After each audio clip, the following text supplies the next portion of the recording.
అందరికీ నమస్కారం. ఇందా నుంచి నోట కూడా కొట్టుకుంటుంది, ఏ దడ అలాగే ఉంది.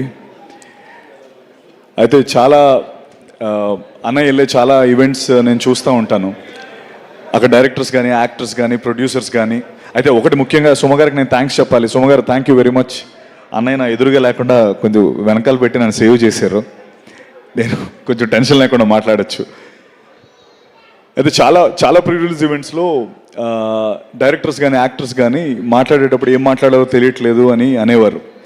అదేంటి అన్నయ్య ఈవెంట్కి వస్తే ఏం మాట్లాడాలో తెలియకపోవడం ఏంటి, ప్రాక్టీస్ చేస్తే మాట్లాడేవచ్చు కదా అనుకున్నాను.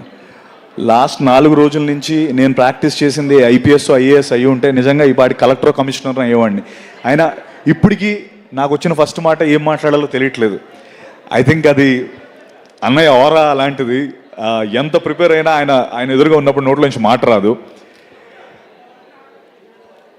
అన్నయ్య మామూలుగా సినిమాలు రిలీజ్ అయిన తర్వాత హిట్ అవుతాయి. నేను ఆనెస్ట్గా చెప్తున్నాను, మా సినిమా ఆల్రెడీ హిట్టే. మీరు ప్రీ రిలీజ్ ఈవెంట్ రావడం మా సినిమా చాలా పెద్ద హిట్. అది మా టీం అంతా మేము నమ్ముతున్నాం. అండ్ ఎక్కడో వైజాగ్లో ఆయన చూద్దామని లాఠీ దెబ్బలు తిన్నప్పటి నుంచి ఆయన చేసిన స్టంట్లన్నీ నేను ప్రాక్టీస్ చేసి ఈ పచ్చబొట్టు పొడిపించుకున్నప్పటి నుంచి, దీన్ని పచ్చబొట్టు అంటాను నేను ఈ దెబ్బని. తర్వాత ట్రైన్కి హైదరాబాద్ వచ్చి ఇక్కడ అన్నీ ట్రై చేసుకుంటూ కింద మీద పడుతూ సినిమాల్లోకి ఎలాగైనా ఉండాలని వస్తున్న మా అందరికీ అన్నయ్య ఇప్పుడు యూజువలీ ఎవరెస్ట్ ఎక్కేటప్పుడు చాలామంది ఈ ట్రెక్కర్స్ అందరూ కొంత దూరం వెళ్ళి ఆగిపోతూ ఉంటారు.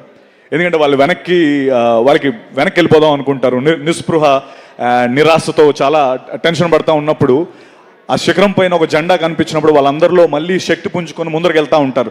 అరే ఎవరో అక్కడికి వెళ్ళారు కదా, ఆ జెండా పెట్టారు కదా, దాన్ని చూసి మనం వెళ్దామని మనకు అనిపిస్తూ ఉంటుంది.